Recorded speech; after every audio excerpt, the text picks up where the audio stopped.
Marriage is built on trust and truth. For 4 years I thought my wife Amanda and I had both.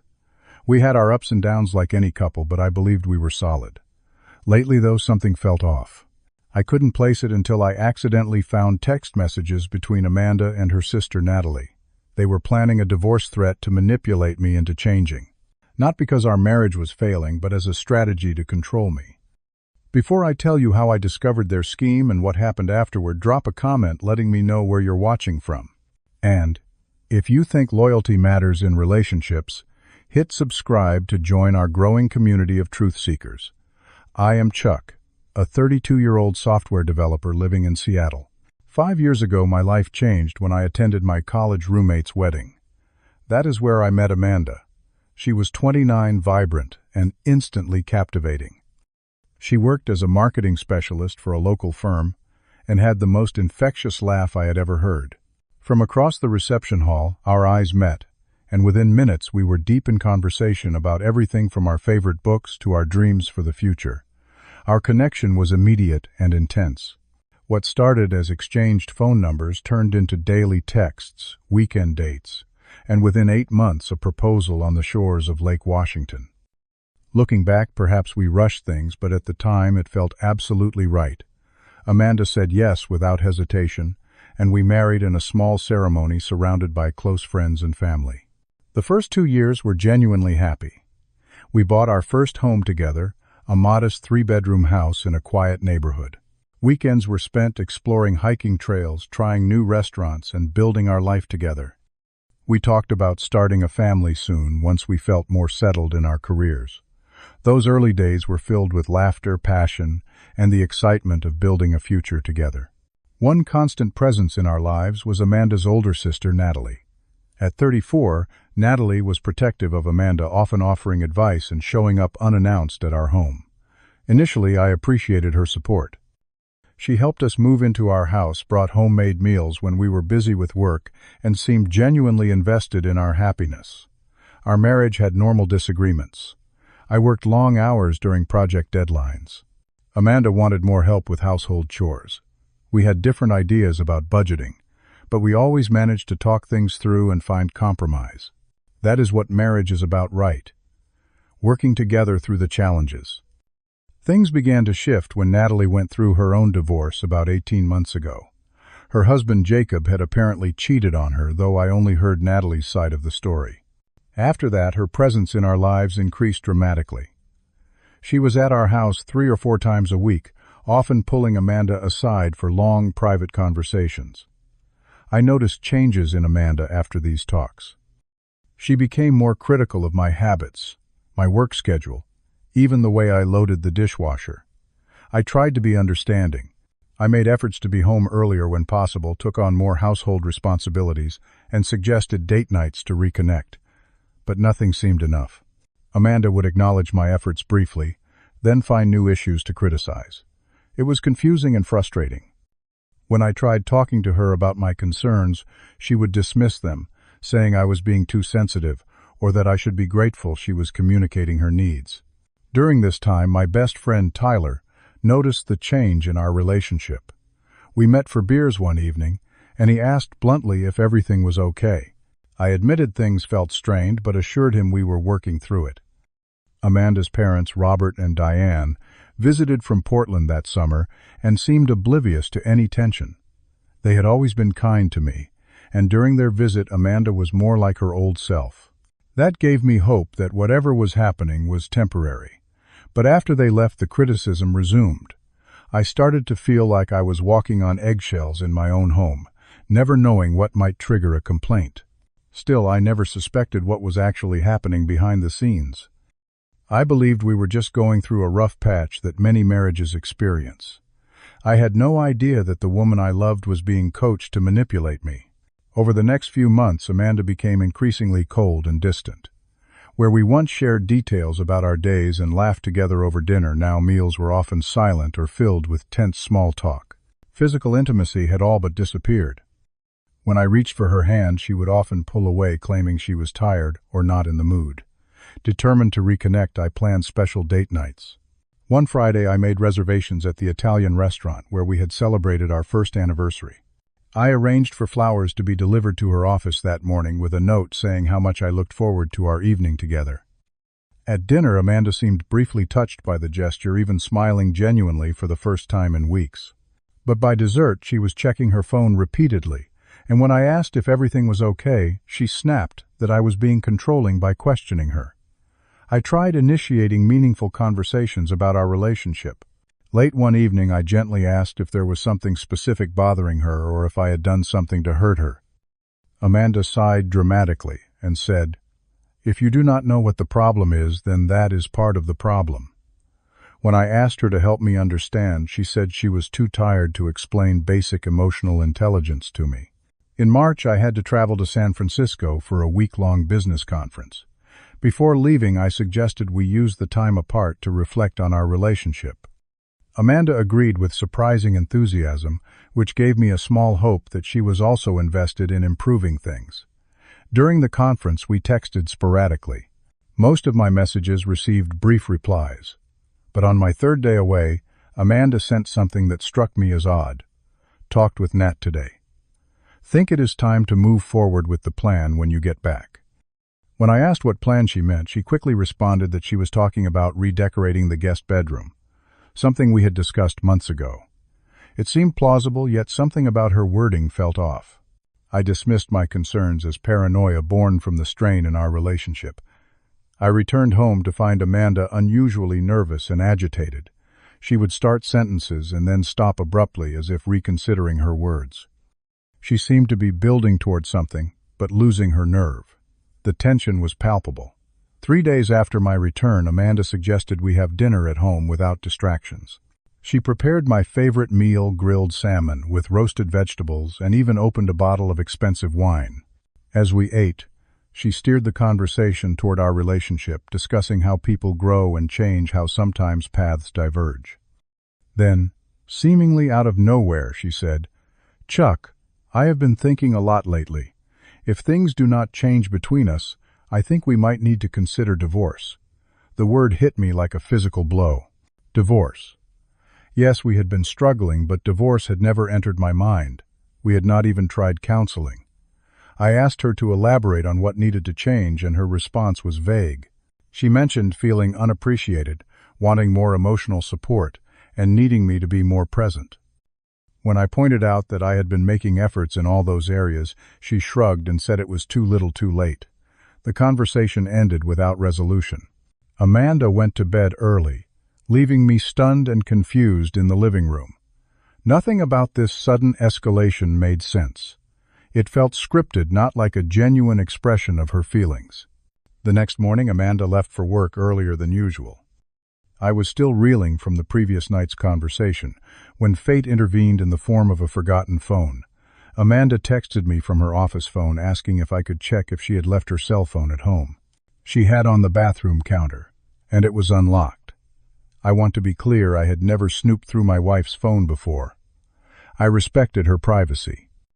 But given the bombshell she had dropped the night before, and the strange text about the plan with Natalie, I made a decision that would change everything. I looked at her messages with her sister. What I found was devastating.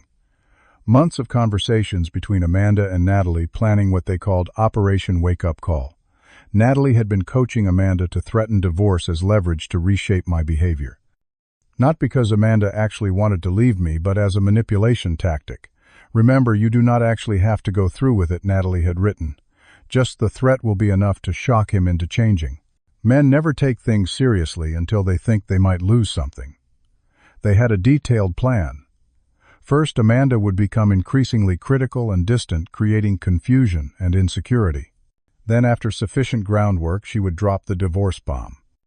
According to their messages, once I was properly scared, Amanda would present a list of demands I would need to reduce my work hours regardless of project deadlines, take on more household responsibilities, give her complete control over our finances, and limit time with my friends, particularly Tyler, whom Natalie described as a negative influence. The most chilling messages were Natalie's. "Trust me, this works," she wrote. "Melanie did this with Dave last year, and now he practically asks permission to breathe.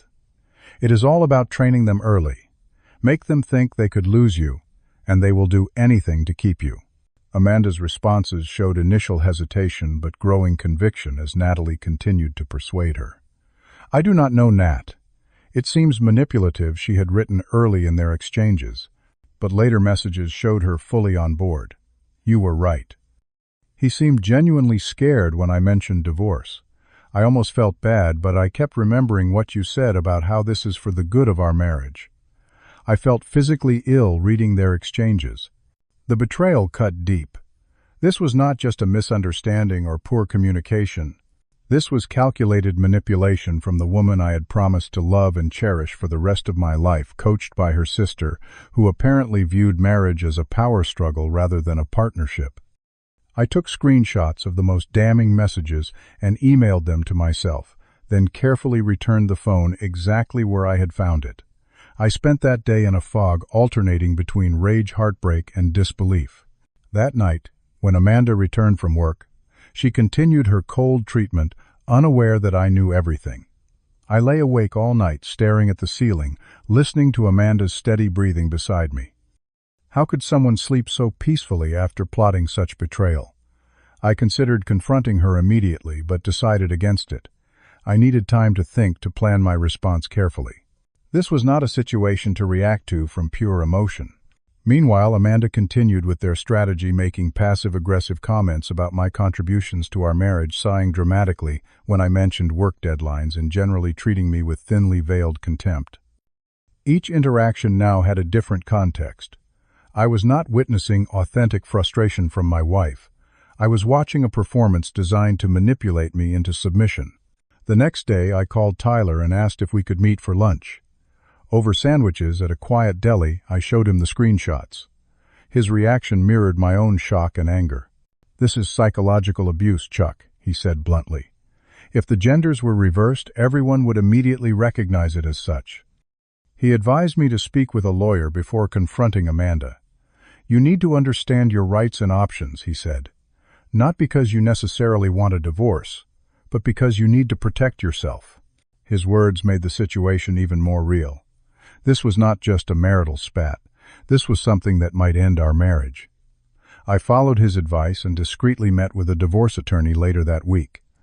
The lawyer, a straightforward woman named Julia Hamilton, reviewed my situation and explained what a divorce process might look like. She advised me to gather financial documents and suggested I start documenting interactions with Amanda and Natalie. "Hope for the best, prepare for the worst," she said. "And never let them know you have spoken to me unless things escalate to actual divorce proceedings." That weekend, Amanda finally delivered the rehearsed ultimatum she and Natalie had been planning. We were having dinner at home when she placed her fork down deliberately and looked me in the eye. "Chuck, I have given this a lot of thought. I am not happy in this marriage, and I think we should separate.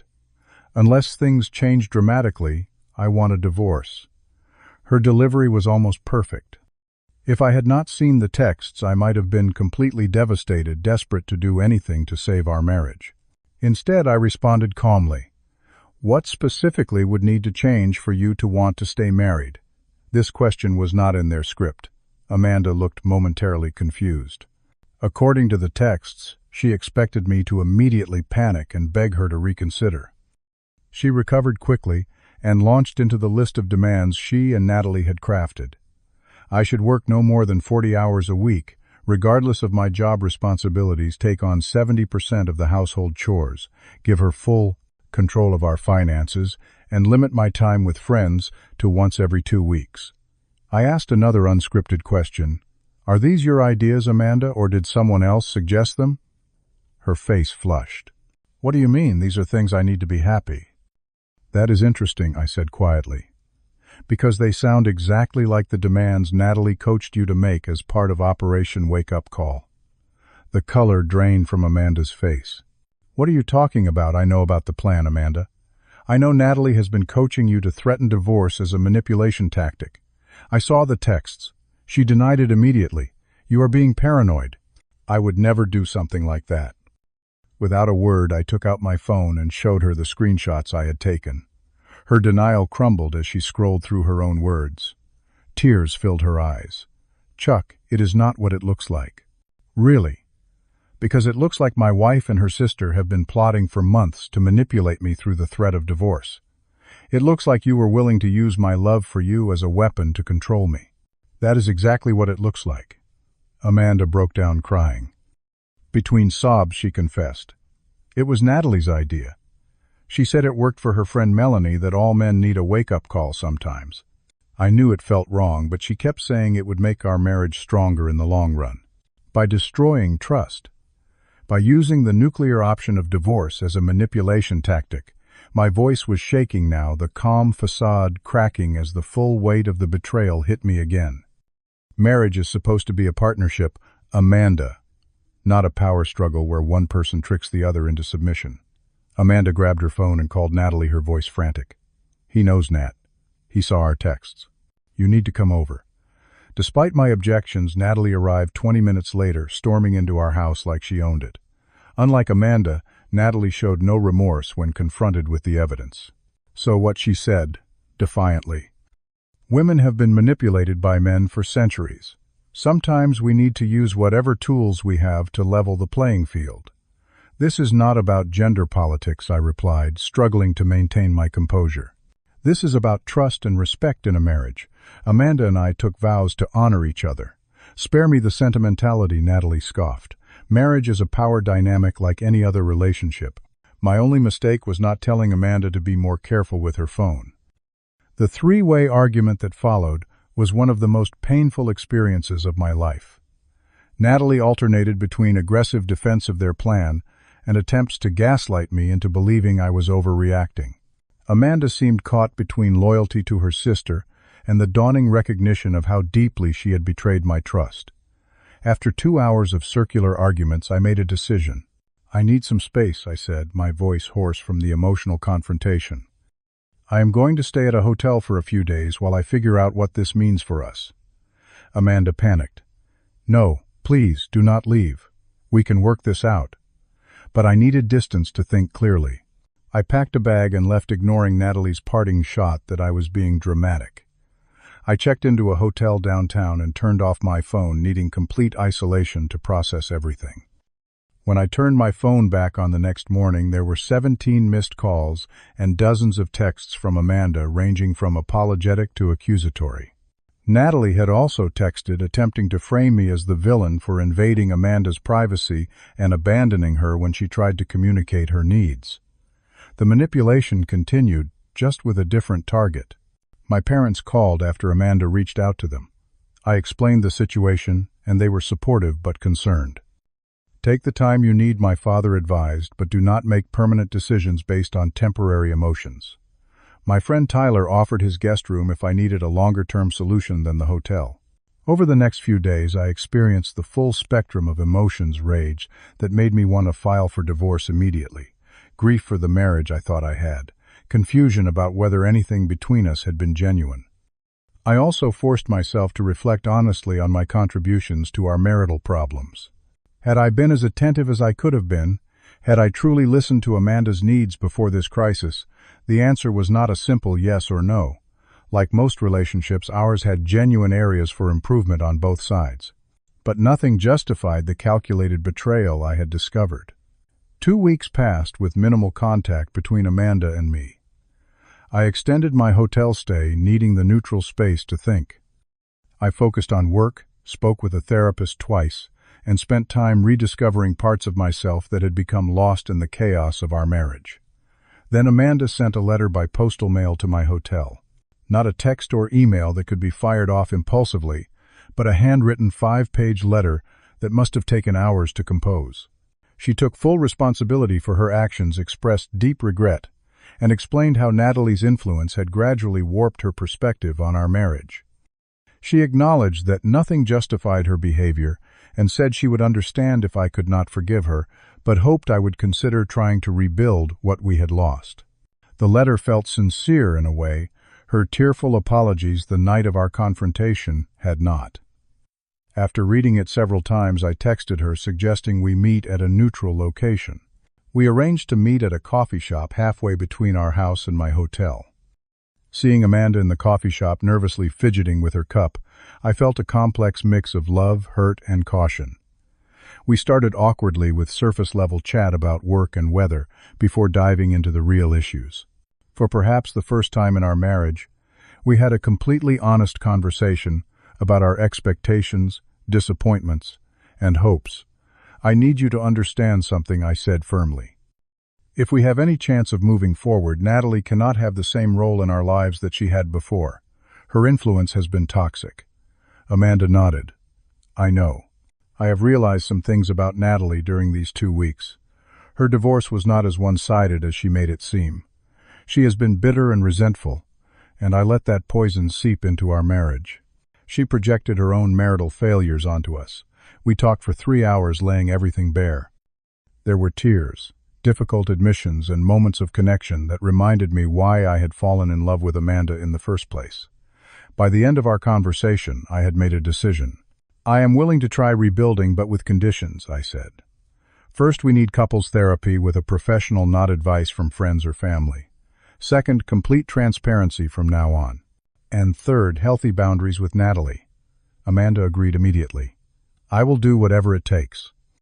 I almost lost you through my own stupidity, and I never want to make that mistake again." Our first couples therapy session was awkward and tense. The therapist, Dr. Brennan, had a direct approach that forced us to confront uncomfortable truths. Amanda admitted she had allowed Natalie to influence her because she admired her sister's apparent strength and confidence.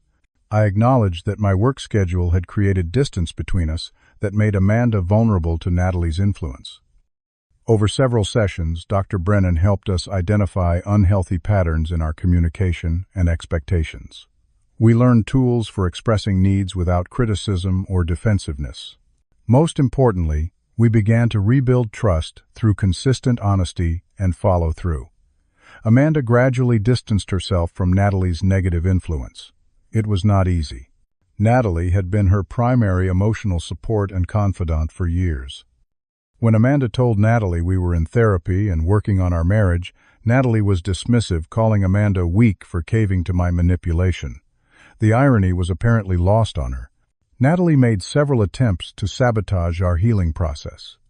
She would call Amanda with emergencies during our scheduled date nights or send articles about divorce rates and female empowerment.